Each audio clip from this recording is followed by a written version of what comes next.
안녕하세요. 오늘은 2021년 9월 23일입니다. 네, 연휴 잘 보내셨어요?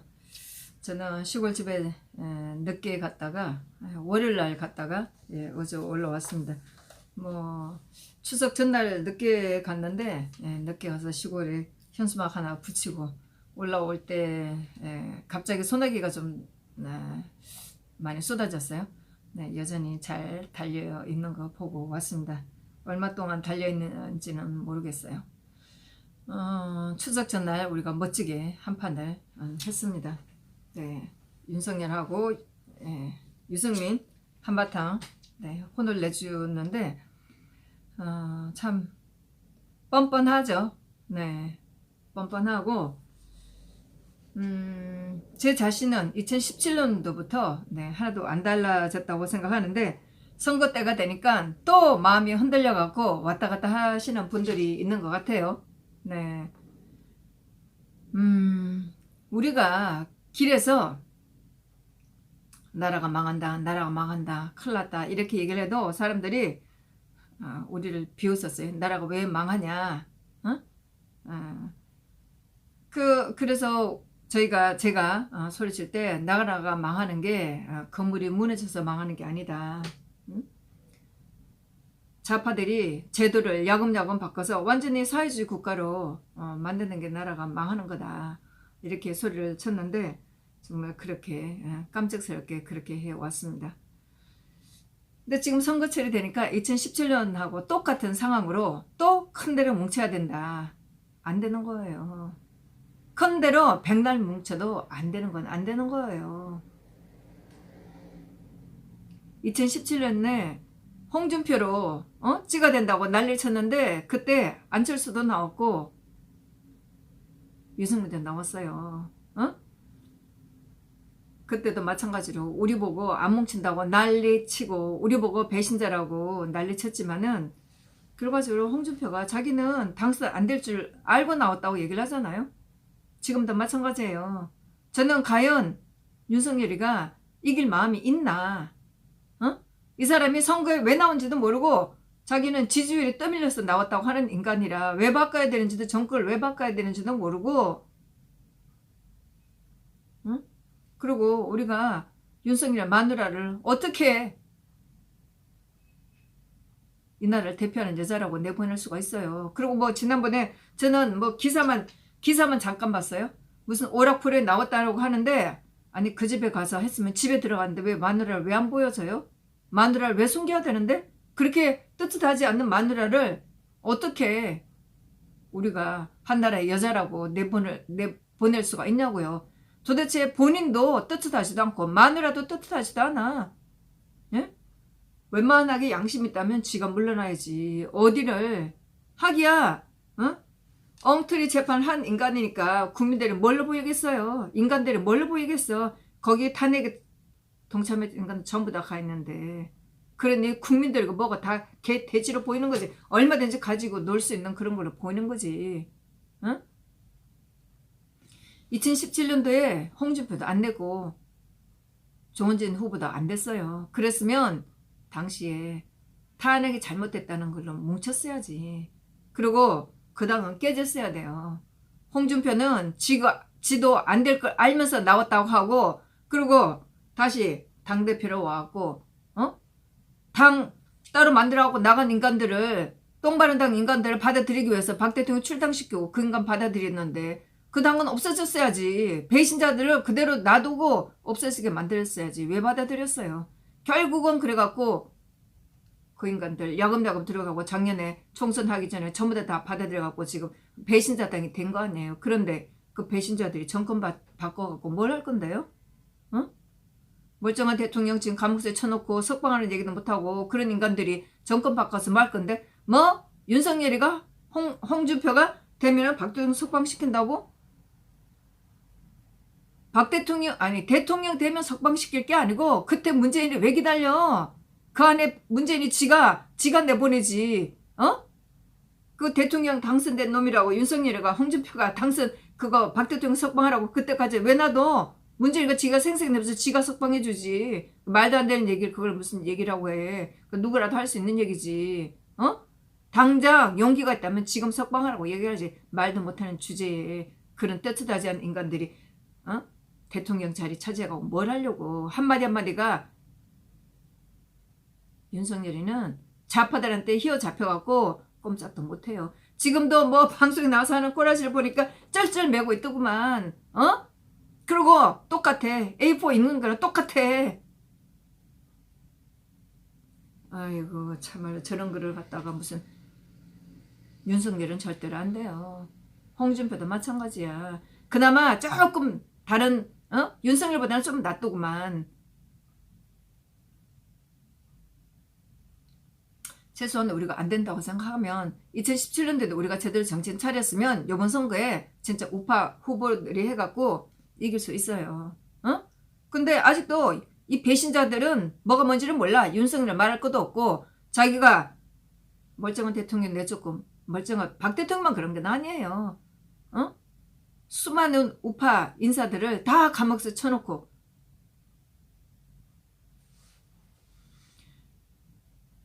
뿐만 아니라 원세훈 국정원장, 정말 이 사람은 제가 재판에 들어가 본 사람 입장에서 정말 억울하다고 저는 생각을 해요. 24년 공무원으로 생활하다가 국정원 자기 뭔 모르고 이명박 대통령 때 국정원장 자기 처음 가서 보고 가는 대로 형벌 갖다가 그걸 가지고 전부 그 사람이 한 일을 전부 다 죄를 다 줬어요. 국정원 댓글 가지고 4년 받아갖고 형을 살았고 그 다음에 다시 지난주에 17일날 17일날이네 16일날 그때 금요일날이었네요. 17일날 그때 또 파기환송심에서 진짜 형을 지난번보다 더 악질로 때렸어요. 이제 대법원에 또 상고를 마지막 또 상고를 해야 되겠죠. 뭐 그렇게 의미가 있는지 모르지만은 전부 다 대법원에 가면 기각이니까. 정말 저는 원세훈 국장 보면은 언젠가는 정말 이 사람은 이 억울함을 풀어야 될 거예요. 너무너무 잘못된 거예요. 거기서 국정원을 셌던 거 전부 다 죄를 뒤집으셔갖고 결국 국정원을 무력화시키기 위해서 원세훈 국장은 그렇다고 생각해요. 그런 엉터리를 재판을 해놓고 전부 다 그런 기소를 해놓고 그게 윤석열이에요. 그러고 나서 자기가 뭐가 떳떳해. 수많은 사람 마찬가지예요. 그랬더니 뭐 우리가 지난주에 윤석열 유승민 난리치고 오늘 홍구멍을 내주니까 뭐 정권 교체가 먼저라고 뭐 탈당하는 인간도 있다고 그러는데 진짜 내가 그 얘기 듣고 이런 일이 몇 번 있어갖고 진짜 못하러 우리 공화당에 있는지도 모르는 인간들 다 걸러내고 진짜만 남았으면 좋겠어요. 이런 일이 안 생길 줄 알았어요?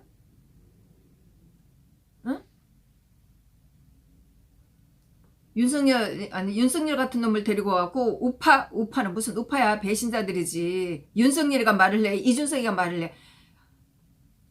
조국에 대해서 문재인에 대해서 이재명에 대해서 제대로 싸워주지도 못해. 그런 인간이. 그리고 박지훈이하고 윤석열 그 관계 왜 안 밝혀. 서로 물고 뜯고 해야지. 싹 얘기도 없이. 박지훈이가 윤석열하고 술 처먹고 돌아다녔다며. 김희겸하고 술 처먹고 돌아다녔다며. 왜 그 얘기가 왜 안 나와. 나와야지. 하여튼 뭐 김희겸이가 김건희를 국회 청문회 불러갖고 그 투자건에 대해서 물어본다고 하니까 아주 기대가 커요. 저런 인간을 정말 차라리 죽으면 죽었지 어떻게 저런 인간을 갖다가 무슨 우파의 보수의 후보라고 해서 할 수가 있어요. 정말 진짜 말이 안 되는 거지. 아무리 배신자들이 같이 있다고 하지만은 저런 걸 어떻게 데리고 가고 뭐 보수의 후보는 무슨 보수는 무슨 보수야. 그랬더니 그거 윤석열 와갖고 진짜 겁에 질려갖고 홍구멍 나고 나니까 겁에 질려갖고 진짜 자신감도 없는 저런 인간을 그 한번 성토해졌다고 해갖고 당원들이 뭐 정권교체가 먼저라고 탈당하겠다고. 탈당해. 이런 인간들은 탈당해. 우리 공화당에 있을 전혀 맞지가 않아. 왜 있는지도 모르고 말이 되는 얘기예요? 싸우면 더 싸워야지. 지난주 17일날 19일날 싸운 거 보고 더 마음을 단단하게 먹어야지. 뭘 그걸 보고 막 탈당하겠다고. 정권교체가 먼저라고. 정권교체가 며칠이나 견딜 건데.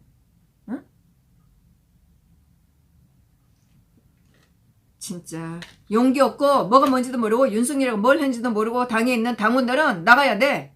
와서 헛소리 찍찍하지 말고 이런 정신없는 당원들은 내가 정말 지금까지 한 번도 뭐 당은 뭐 누가 싸우고 뭐 당이 분란했어 내가 이런 얘기는 안 했는데 우리가 윤석열한테 한번 혼 좀 내줬다고 해서 그거 보고 탈당하겠다는 인간들은 탈당해야 돼. 이런 거 몇 번 있어갖고 이런 엉터리 정말 제정신 아닌 당원들은 다 나가야 돼. 응? 정말 소수정으로 남아야 돼. 왜 싸우는지도 모르고 윤석열이가 뭘 했는지도 모르고 저런 인간을 데려가갖고 무슨 우파는 무슨 우파야. 우리 공화당 있는 동지들은 똑바로 해야 돼요. 우리가 태극기 왜 들었어요? 법치를 무너뜨린 게 누군데. 배신자들하고 윤석열이에요. 좌파들은 원래 그러니까 말할 필요도 없지만은 박 대통령이 헌재에서 탄핵됐다고 해도 재판에서 형사재판에서 얼마든지 바로 잡을 수가 있었어요. 그런데 더 때렸어. 더 악랄하게 했지. 없는 죄를 만들어갖고 없는 형을 만들어갖고 죄를 줬지. 참 어처구니없어. 어떤 당원인지 모르지만은 뭐 탈당하겠다고 탈당해 빨리. 그런 당원들은 정신없는 당원들은 빨리 탈당해요. 그런 정신 갖고 지금 상황이 어떤 상황인데 윤석열을 단죄를 하면 더 뭉쳐야지. 어디다 대고 탈당한다고 탈당이야. 왜 했는지도 모르고 윤석열이가 뭘 했는지도 모르고 앉아갖고 좀 시간이 지나면 지날수록 물론 그 기억은 더 사라지겠지만 어떻게 그걸 잊을 수가 있어요. 17일날 우리가 그 윤석열 단죄한다고 내려갔는데 그날 박 대통령 사저가 등기가 이전됐다고 기사에 났습니다. 제가 등기부 등본을 띄워봤어요. 건물하고 토지 뭐 그 단독 주택이기 때문에 따로 건물하고 토지하고 따로 돼서 등기부 등본을 띄워봤는데 사실은 제가 어제 이제 등기부 등본을 띄워보고 만일에 그 소유권자가 등기에 나타나면 제가 꽃이라도 좀 보내줄까 이런 생각을 좀 했는데 등기부 등본을 띄워봤더니 그런 그 새로 그 낙찰받은 분의 이름이 드러나질 않았어요. 그 검찰에서 압류한 거는 전부 다 말소가 됐는데 거기서 그 새로 소유를 이전받은 이분의 이름은 나타나지 않았어요. 그래서 뭐 박 대통령께서 이 집에서 사시는 데에는 좀 부담이 어쨌든 형식적으로는 그렇게 좀 부담이 없지 않을까 이런 생각을 했습니다. 여기에 사실 뭐 저도 이렇게 등기부 등본을 읽는 거를 모르지는 않을 텐데 여기에 2021년 3월 17일 가압류 한 거 이것이 가압류 한 것만 표시가 됐고 마지막 페이지에 매매 목록으로 박 대통령께서 2017년 3월 13일 매매한 거 요거만 나와 있고 네. 법원에서 압류한 거 해지를 해놓고 나서 특별한 그 사람의 이름은 보이지 않습니다. 그리고 박 대통령의 소유로 되어 있는 것도 박 대통령 소유로 되어 있는 것도 딱이 이름이 달라지진 박 대통령 소유로 되어 있는 것도 줄이 커져 있지는 않았어요. 그래서 뭐 2017년 4월 20일 2017년 3월 13일에 매매가 됐고 등기가 접수된 게 2017년 4월 20일로 소유권 이전된 걸로 되어 있고 여기 대해서는 아무런 줄이 거지 있지 않아요. 깨끗하게 되어 있습니다. 사실 저도 만일에 제가 돈이 많다면 제가 만일에 이 건물을 이 집을 낙찰 받았다면 저도 따로 소유권 이전을 하질 않고 그대로 놔두고 싶다 이런 생각을 했는데 결과적으로 여기에서도 박 대통령 이름에 줄이 거져 있지 않아요. 그래서 이렇게 깨끗한 상태로 되어 있습니다. 모든 것은 다 말소가 됐고 그래서 깨끗한 상태로 되어 있습니다. 참 다행이라고 생각하고 아시는 분은 아실 거라고 생각을 합니다. 뭐 차명진 씨도 자기 유튜브에서 얘기를 했는데 저도 뭐 그 정도는 얘기를 들었어요. 그래서 참 다행스럽다고 생각을 합니다. 그리고 지난주에 목요일날 대법원에서 두 건 우병우 수석하고 고영주 변호사의 대법원 판결이 있었잖아요. 근데 오늘 그 대법원 사이트를 검색하다 보니까 판결문이 나왔어요.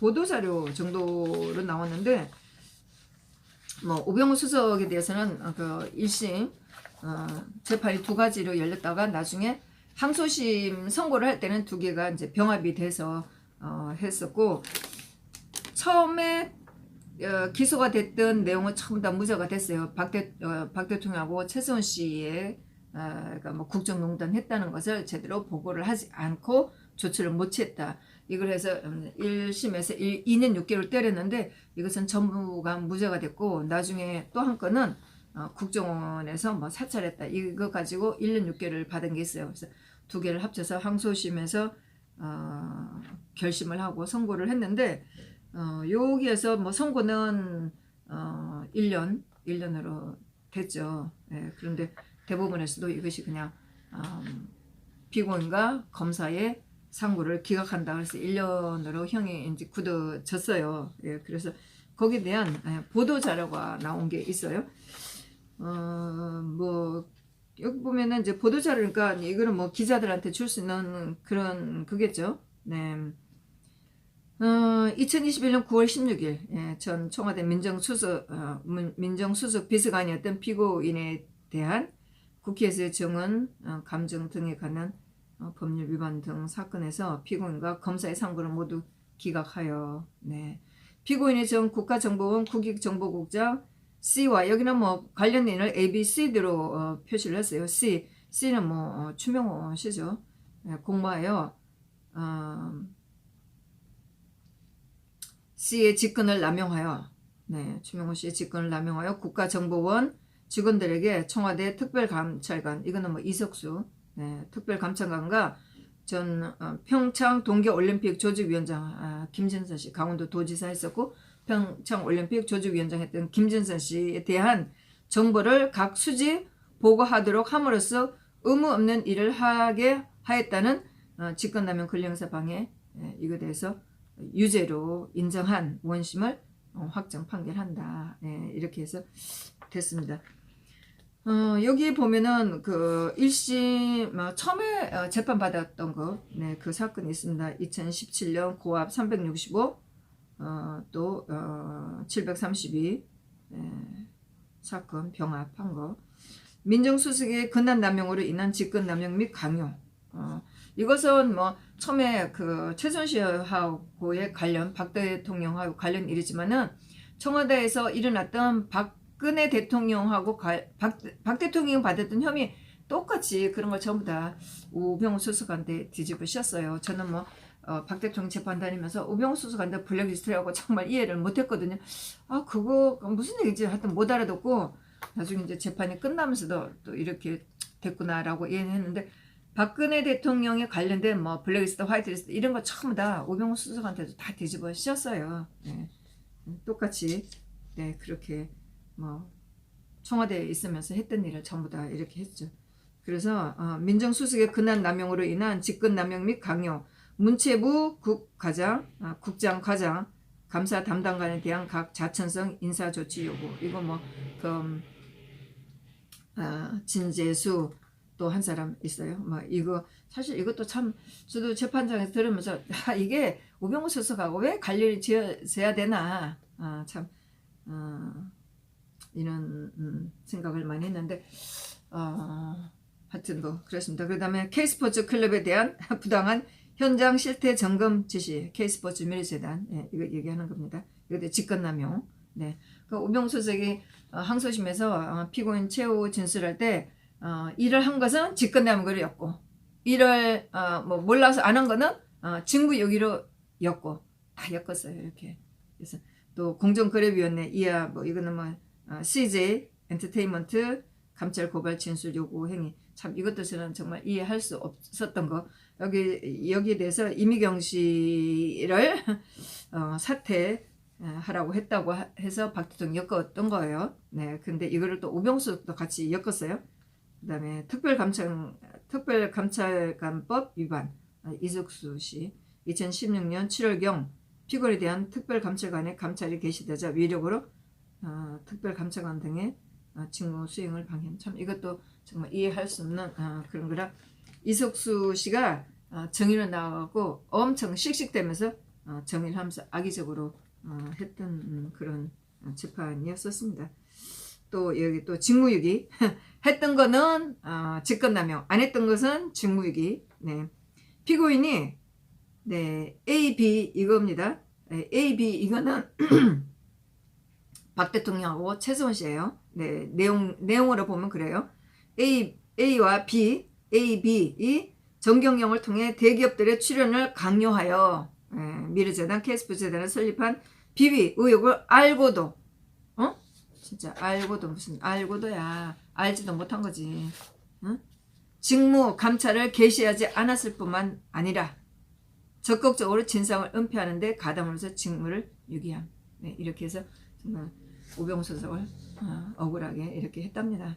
그래서 국회에서 정은 감정 등에 관한 법률 이거는 2016년 여기는 10월 21일인데 국정감사 정인 불출석, 국정농단 국정조사 특별위원회에서의 위정, 네, 또 2017년 1월 9일 특별위원 정인 불출석 이거 했는데 국회에서 이 증인으로 나오라고 했는데 이 소환장을 조금 잘못 전달해 준 게 있어요. 2018년 1월 달에 제가 11명이 이 국회에서의 정은 감정 등에 관한 법률로 재판받는 11명 재판에 들어가 봤는데 재판받는 11명이 전부 다 그 최소한 소환 그 재판에 이 증인으로 나오기 전에 증언하러 나오기 전에 한 3일 전인가 이렇게 이 전달을 받아야 되는데 날짜에 미리 받지를 못하고 딴 데 갔고 그래서 전부 다 거기 나갈 수 없는 그런 사람들이었어요. 그렇게 있었는데 아마 우병수 이거는 다 무죄가 됐었어요. 네, 하여튼 그래 뭐 이런 거 가지고 참 이것도 제가 봤을 때는 악의적이라고 생각했어요. 뭐 그때 우병수 장모도 나오라고 했는데 안 나왔다고 해서 이렇게 벌금 1,000만 원 받은 것까지는 아는데 그 이유는 제가 어떻게 된지 추적을 못했고 그 다음에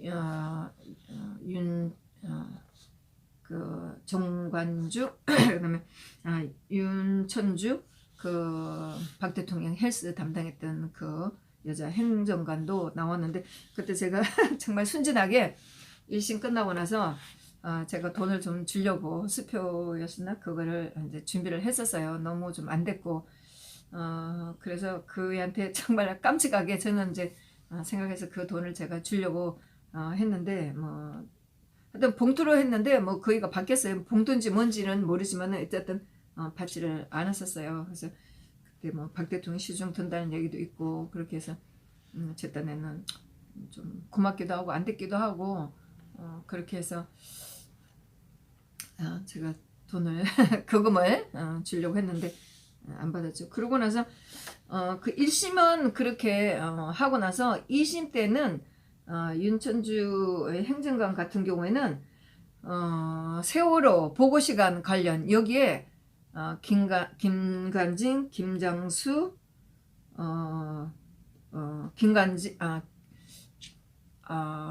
김기춘 실장, 김장수, 김관진 장관하고 세월호 보고시간 잘못 보고했다는 그 재판에 윤전추 비서관도 들어가서 같이 재판을 받았었어요.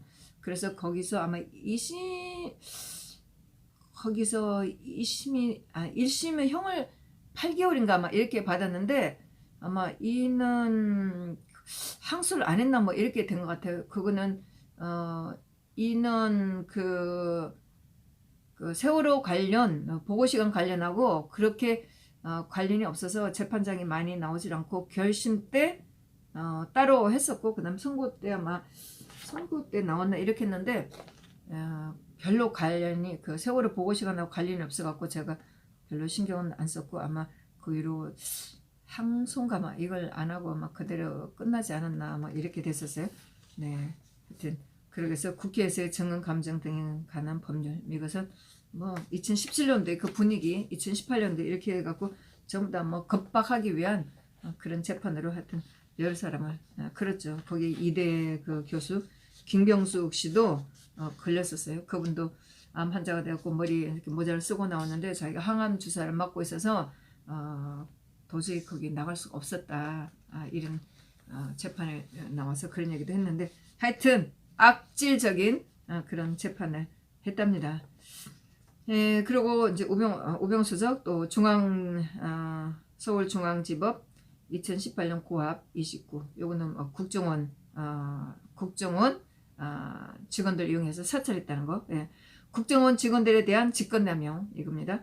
피고인이 국정원 국익전략실 또는 국익정보국을 통해 국정원 직원들에게 특별감찰관 D, 이것은 아마 이석수 씨 같아요. D의 친교 관계 등에 관한 정보 수집 및 보고 지시. 이것은 우병우 수석의 그 아들 그 운전 보직으로 갔던 것에 대해서 하여튼 이석수 특별감찰관이 조사를 하고 이런 게 있어요. 그래서 좀 그 재판장에서는 개인적인 내용을 사찰하게 했다. 이런 거라 이거를 유죄를 준 게 있었는데 요거가 끝까지 유죄가 됐어요. 개인적인 정보를 수집하도록 했다. 이렇게 하고 요게 유죄가 된 거예요. 그래서 자신에게 유리한 여론 조성 공작 지시, 기자들에게 자신에게 우호적인 기사를 전달하도록 한 지시. 이거는 너무나 당연한 거 아니겠어요? 누구나 자신에게 유리한 기사를 전달하도록 하는 거는 당연한 건데 이걸 가지고 또 혐의를 줬습니다. 그래서 문체부 공무원 사찰 지시, 또 이는 김진선 씨예요. 이 전 평창 동계올림픽 대회 조직위원장 사찰 지시. 사실 이거는 제가 들었을 때는 법원에서도 그 중요한 인물들의 동향을 파악하고 있다가 청와대에서 인사를 쓸 때 그 사람들의 이제 동향 파악한 것을 그게 국정원에서 할 수 있는 거니까 그거를 청와대에 올리는데 이걸 가지고 사찰했다고 하면서 이렇게 혐의를 준 거예요. 그래서 여기 또 교육감 사찰 지시. 사실 이것도 블랙리스트 여기 해당되는 거죠.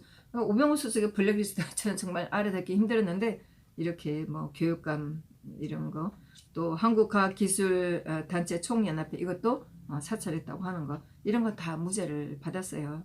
사찰 지시. 또 한국문화예술진흥원 이것도 박 대통령과 관련된 건데 이렇게 말을 달리해갖고 이것도 뒷조사를 했다고 이렇게 했습니다. 한국출판문화산업진흥원 여기 사찰 지시 전부 다 박 대통령의 그 블랙리스트 관련해서 이렇게 말만 달리겠지 우병우 수석 이렇게 엮은 겁니다. 하여튼 이렇게 해서 여기 대해서 특별감찰관 D 이석수 씨, 전 평창 동계올림픽 조직위원장 E 김진선 씨에 대한 각 사찰 지시로 인한 직권남용 부분만 유죄.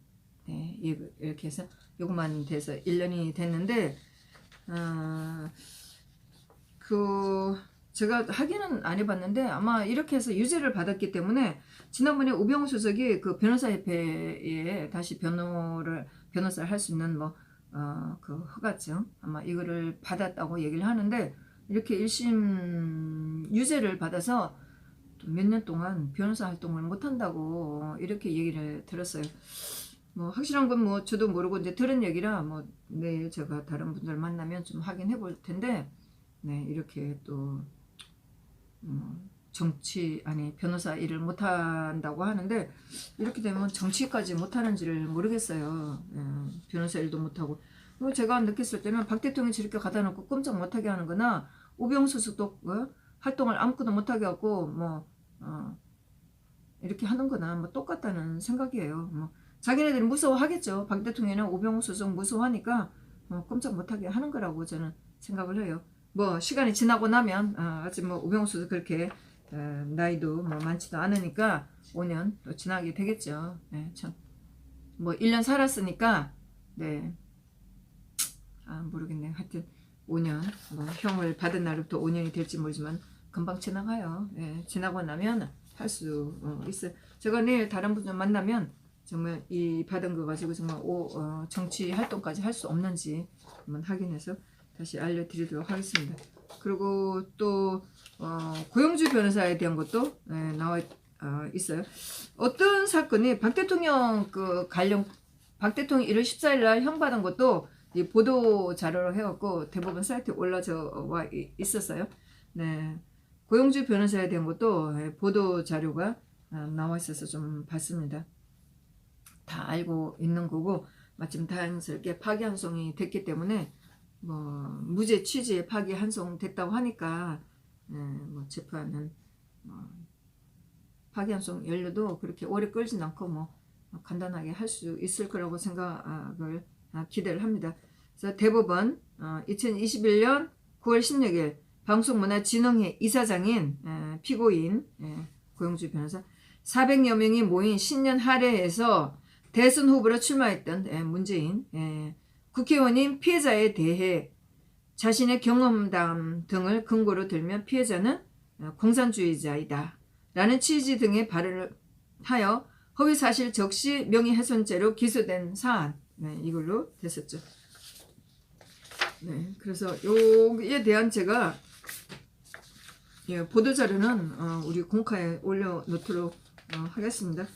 뭐 신문기사도 간단하게 나왔는데 여기 중간에 보면 정치적 이념에 관한 논쟁이나 토론에 법원이 직접 개입하여 사법적 책임을 부과하는 것은 바람직하지 않음. 네, 또 이렇게 나왔습니다. 또 중간에 공적 인물과 관련된 공적 관심사에 관하여 의혹을 제기하는 형태의 표현 행위에 대해서는 일반인에 대한 경우와 달리 암시에 의한 사실의 적시를 평가하는 데 신중해야 함. 네, 이렇게 있습니다. 또 중간에 피고인의 공산주의자 발언 부분이 피해자의 명예를 훼손할 만한 구체적인 사실의 적시가 있다고 보기 어렵고 사실 그렇죠.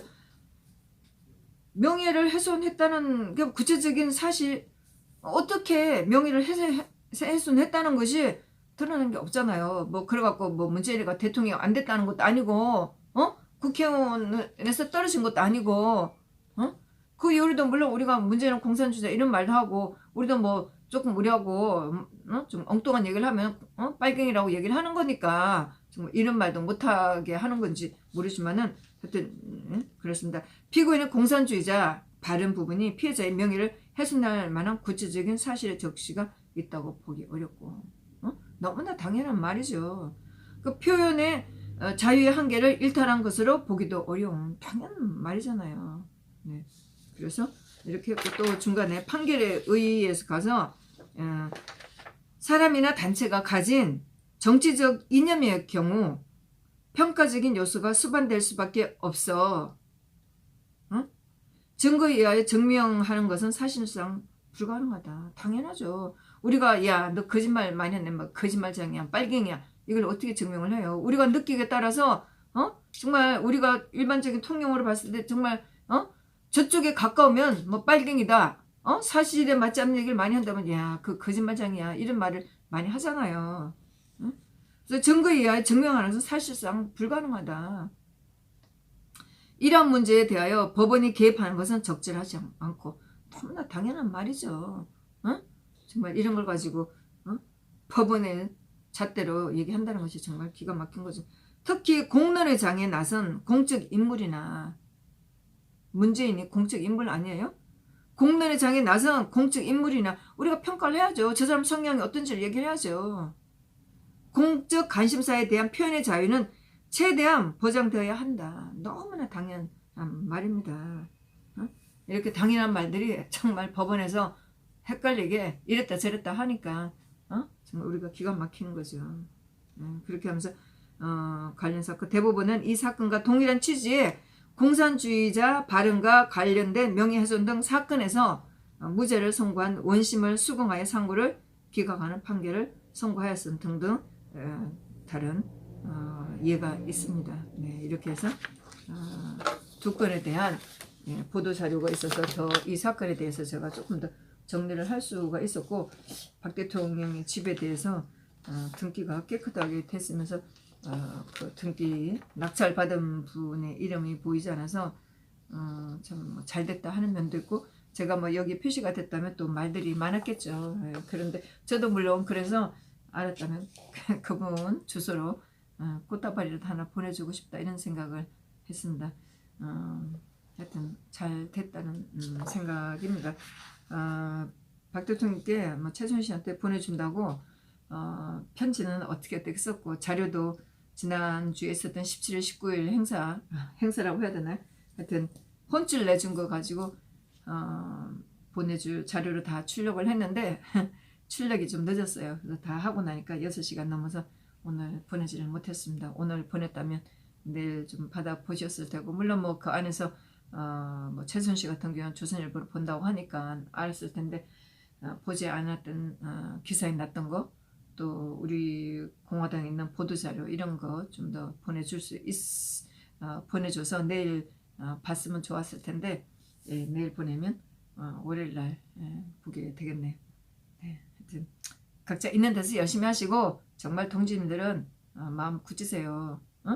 우리가 2017년대 실수만 안 했어도 국민들이 정말 제대로 정신만 차렸으면 이번 선거, 내년 선거 정말 우리가 기대할 수 있었는데, 그 되지도 않는 인간 해놓고 배신자를 살려두는 바람에 유승민이가 나와서 아직도 헛소리를 하고 있는 이런 마당이 됐고, 전부 다 지금 정권 교체를 왜 해야 되는지 모르는 어리 빠진 인간들이 나와서 정권 교체한다고 그러는데 정말 한심하게 짝이 없죠. 좌파들한테 어떻게 얘기해요. 지금도 마찬가지예요. 정권 교체를 왜 해야 되는지를 제대로 알지도 못하고, 오늘 보니까 최재형 씨가 한번 얘기하더라고요. 법치가 무너졌다. 진작에 그렇게 했었어야지. 그렇게 하면서 싸웠어야 되는데, 참 최재형 씨는 좀 너무 약해요. 진작에 나와갖고 우리가 왜 그런 사람을 원했는지 알았어야 되는데 시간이 너무 많이 지났어요. 제대로 싸울 수 있는 사람이 윤석열은 못 싸워요. 너무 약점이 많아서 못 싸워요. 자신도 그렇고 마누라도 그렇고 너무 약점이 많아갖고 안 되는 거예요. 아직도 시간 남아있습니다. 네. 뭐 이상노 씨가 열심히 알려주고 있죠. 왜 미리 결정하냐. 마찬가지 지금 막 정해놓고 열심히 싸우더라고요. 네. 제가 댓글 다는 사람들을 봤는데 저도 뭐 가끔 욱해갖고 댓글은 달긴 하는데, 댓글 달려있는 거를 보고 또 댓글 다는 사람들을 보면 제가 보면 시간 낭비라는 생각이 많이 들어요. 안 보는 게 좋아요. 안 보는 게 정말 참 그렇습니다. 하여튼 우리는 대의 명분을 가지고 싸워야죠. 그래야지 우리가 지더라도 또다시 싸울 수가 있는 거죠. 탄핵은 잘못된 거고 불법으로 한 거고 제대로 된 것이 아니기 때문에 우리가 끝까지 싸워서 이걸 바로 세워야죠. 뭐? 정권 교체? 정권 교체를 어떻게 해야 되는데 제대로 된 사람으로 해야지. 어리 빠져갖고 있고 자격도 안 되는 인간하고 바꿔서 좌파들한테 어떻게 얘기해요? 민주청한테 어떻게 얘기를 거냐고요. 이제 용기 잃지 마시고 흔들리지 마세요. 2017년도에 저는 정말 분명히 깨달았어요. 아, 이거 진짜구나. 제가 그때도 아, 이거 진짜구나. 10년 20년 가겠다 하면서 그때 생각에도 야, 북한에서도 90%는 이게 사는 세상인 것보다 하고 살고 5%나 10%나 이건 못 살겠다 하고 어떻게든 탈출해보고 딴 데로 가려고 생각한다. 이렇게 생각했어요. 지금도 마찬가지예요. 전부 다 뭐가 뭔지도 모르고 살아나가는데 이건 아니죠.